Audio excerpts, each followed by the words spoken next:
امام حسن رضی اللہ تعالیٰ عنہ کے اوصاف مبارکہ سبحان اللہ بڑی کثرت سے واقعات ملتے ہیں.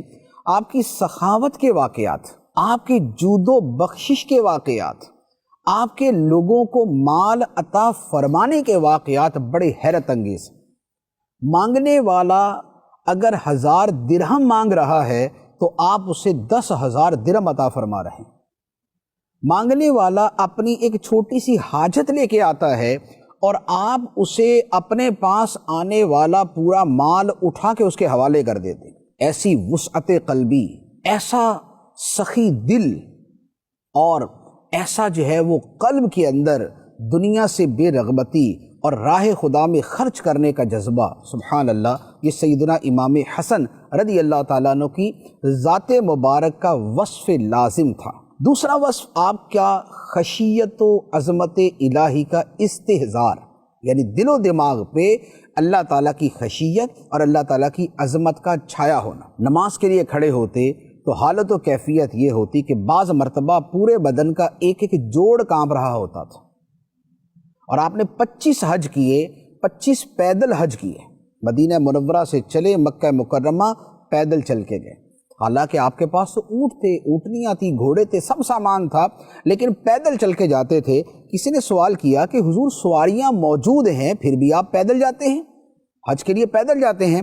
فرمایا کہ مجھے اپنے مولا کے گھر کی طرف سوار ہو کر جاتے ہوئے شرم آتی ہے. یہ کیا ہے؟ یہ ایک خاص کیفیت، ایک اعلیٰ سوچ، ایک دل کے اندر اللہ تعالیٰ کی عظمت کا استحضار ہے کہ جس کا اظہار اس صورت میں ہو رہا ہے. آپ کا ایک اور وصف، آپ کا تیسرا وصف مبارک، اور یہ آپ کی زندگی کا اتنا بڑا وصف ہے کہ اے کاش کہ اس وصف کی پیروی اگر آج کے زمانے میں پوری امت مسلمہ کر لے، 1.5-2 ارب مسلمان اگر اس وصف پہ عمل کر لیں تو شاید مسلمان دوبارہ دنیا کے اندر اسی طرح غالب آ جائیں. اور وہ کیا ہے؟ وہ ہے سیدنا امام حسن رضی اللہ تعالیٰ عنہ کا صلح صفائی کا مزاج اور صلح صفائی کی خو و خصلت. آپ کی ذات مبارکہ وہ تھی کہ جس نے پیچھے ہونے والے تمام جھگڑوں کو سمیٹ دیا تھا، انہیں ختم کر دیا تھا. بخاری شریف کی حدیث مبارک ہے، نبی پاک صلی اللہ تعالیٰ علیہ وآلہ وسلم منبر پہ تشریف فرما تھے اور سیدنا امام حسن رضی اللہ تعالیٰ عنہ آپ کے پہلو میں بیٹھے ہوئے تھے. تو سرکار ایک مرتبہ تو لوگوں کی طرف متوجہ ہوتے اور بات فرماتے، اور ایک مرتبہ امام حسن کو دیکھتے. ایک محبت بھی اس کے اندر ظاہر ہوتی ہے.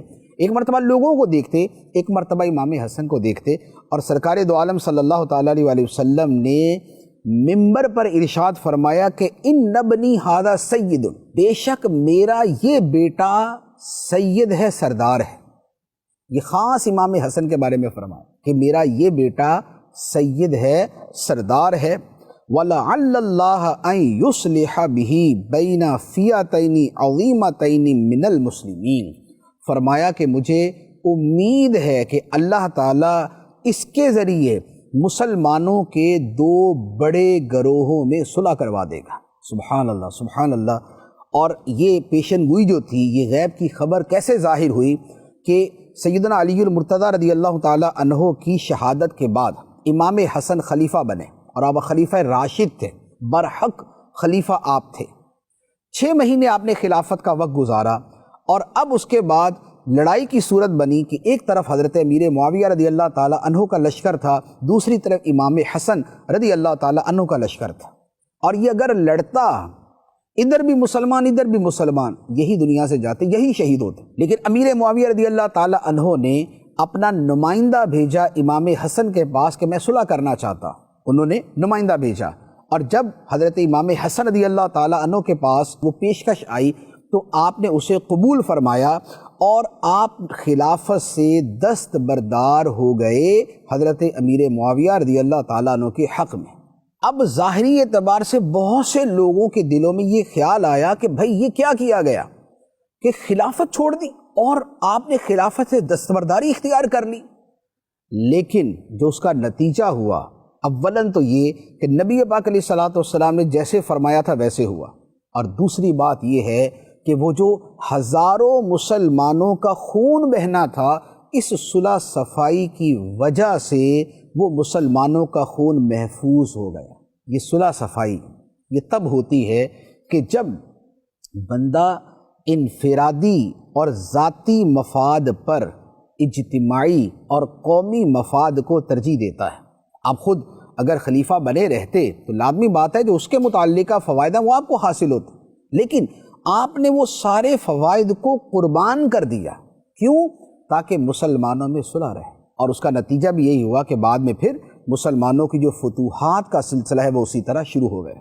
تو آج کتنے دنیا میں اسلامی ممالک ہیں اور کتنے مسلمانوں کے درمیان میں آپس میں ایشوز ہیں، اگر یہ اسی پر عمل کرتے ہوئے شریعت کے احکام کو پیش نظر رکھتے ہوئے صلح صفائی کی طرف آئیں تو شاید کتنے ہی معاملات سدھر جائیں۔ تو امام حسن رضی اللہ تعالیٰ عنہ کا یہ وصف مبارک بہت سے جو تنازع والے امور ہیں ان کو نمٹانے کے اندر انتہائی مفید ثابت ہو سکتا ہے۔